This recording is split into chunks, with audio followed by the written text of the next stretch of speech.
ഞാനൊരു കഥ സൊല്ലട്ടുമാ. ഞാനിപ്പോൾ ഉള്ളത് കന്യാകുമാരിയിലാണ് കേട്ടോ. ഞാനിവിടെ ആദ്യമായിട്ട് എപ്പോഴാ വന്നേന്നറിയോ?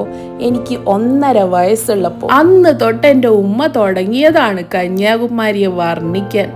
ഒരടിപൊളി സ്ഥലമാണ്, നമുക്കൊരു ബ്യൂട്ടിഫുൾ ബോട്ട് ജേണി ഉണ്ട്, അത് കഴിഞ്ഞെത്തുന്നത് ഒരു പാലസ് പോലുള്ള ഒരു സ്ഥലത്താണ്. അങ്ങനെ ഇതൊക്കെ കേട്ട് കേട്ട് ഇമാജിൻ ചെയ്ത് ഇപ്പൊ 2ാം തവണ ഞാൻ എൻ്റെ മോനെയും കൊണ്ടാണ് കേട്ടോ എത്തിയിരിക്കുന്നത്. ഇത്രയും വർഷം ഞാൻ എൻ്റെ ഈ ഫാമിലിയെ നന്നായി ടോർച്ചറും കൂടെ ചെയ്തിട്ടുണ്ട്. എന്തിനാ എന്നെ 1.5 വയസ്സിൽ കൊണ്ടുപോയത്? എനിക്ക് വല്ലതും കാണാൻ പറ്റിയോ? എന്താ പിന്നെ എന്നെ വീണ്ടും കൊണ്ടുപോകാത്തത്?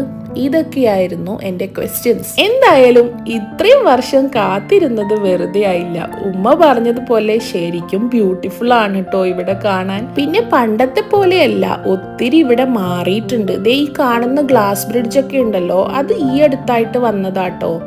എന്തായാലും എനിക്കിവിടം ഒത്തിരി ഇഷ്ടമായി. ഞാൻ നന്നായി ഈ സ്ഥലം മനസ്സിൽ പതിപ്പിച്ചിട്ടാണ് കേട്ടോ ഇറങ്ങിയത്. മാത്രല്ല എൻ്റെ കൂടെ ഒരു 2 വയസ്സുകാരനുണ്ടല്ലോ. കുറച്ച് വർഷം കഴിഞ്ഞാൽ ഈ ക്വസ്റ്റ്യൻസ് ഒക്കെ ഞാനും വീണ്ടും കേൾക്കേണ്ടി വരില്ലേ? അപ്പോ കന്യാകുമാരി നമുക്ക് ഇനിയും കാണാം കേട്ടോ.